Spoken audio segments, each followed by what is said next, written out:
మంచిర్యాల జిల్లా మందమరి నూతన బస్టాండుకు బస్సులు రాకపోవడంతో నిరుపయోగంగా మారింది. లక్షలాది రూపాయలతో నిర్మించిన ఆర్టీసీ ప్రాంగణం అసాంఘిక కార్యకలాపాలకు అడ్డాగా మారింది. మందమరి బస్టాండు నుంచి రోజు వందలాది మంది ప్రయాణికులు జిల్లా కేంద్రం సహా కరీంనగర్, హైదరాబాద్ వంటి ప్రాంతాలకు రాకపోకలు సాగిస్తుంటారు. బస్సులు రాకపోవడంతో 2 కిలోమీటర్ల దూరంలో ఉన్న పాత బస్టాండ్కు వెళ్లాల్సి వస్తోందని విద్యార్థులు, ఉద్యోగులు వాపోతున్నారు. గతంలో ఆర్టీసీ బస్సులన్నీ బస్టాండు లోపలికి వచ్చేవి. రహదారి ఇరుకుగా ఉందనే సాకుతో కేవలం బెల్లంపల్లికి వెళ్లే బస్సులు మినహా ఇతర వాహనాలను లోపలికి తేవడం లేదని ప్రయాణికులు చెబుతున్నారు.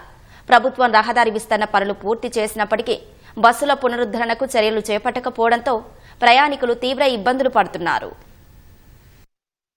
ప్రాంతమైన ఈ మందమరి బస్టాండ్లో బస్సులు రాక ప్రజలు చాలా ఇబ్బంది పడాల్సిన పరిస్థితి వస్తుంది. అధికారులు కానీ గవర్నమెంట్ కానీ స్పందించి వెంటనే ఇక్కడ బస్సులు రప్పించి ప్రజల ఇబ్బందులను తొలగించాలని మేము కోరడం జరుగుతుంది. ఈ బస్టాండ్ మరి పట్టణానికి ఒక అలంకార ప్రాయంగా తప్ప ఉపయోగంలో లేదనేది జగమెరిగిన సత్యం. బస్టాండ్ నిర్మించి 33 సంవత్సరాలు గడుస్తున్నా పందులకు, కుక్కలకు ఆవాస కేంద్రాలుగా మారి అసాంఘిక కార్యకలాపాలకు ఒక నిలయంగా మారిందనేది జగమెరిగిన సత్యం.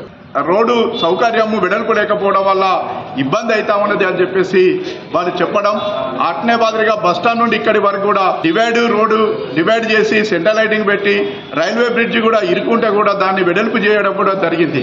ఆ బస్సును మళ్ళీ పునరుద్ధరణ చేయాలని చెప్పేసి ఎమ్మెల్యే గారిని ఈ సందర్భంగా విజ్ఞప్తి చేస్తాం. మార్కెట్ నుండి బస్టాండ్ వరకు వెళ్ళాలి, బస్టాండ్ నుండి అటు వెళ్ళాలంటే చాలా ఇబ్బంది అవుతుంది.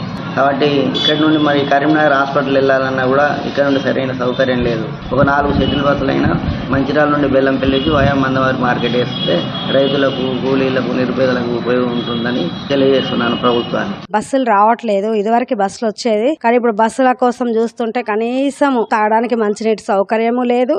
కాబట్టి ఫ్రీ బస్సులు తీసేసినా పర్లేదు, కానీ కొంచెం టైంకి బస్సులు వచ్చేలాగా చూడండి.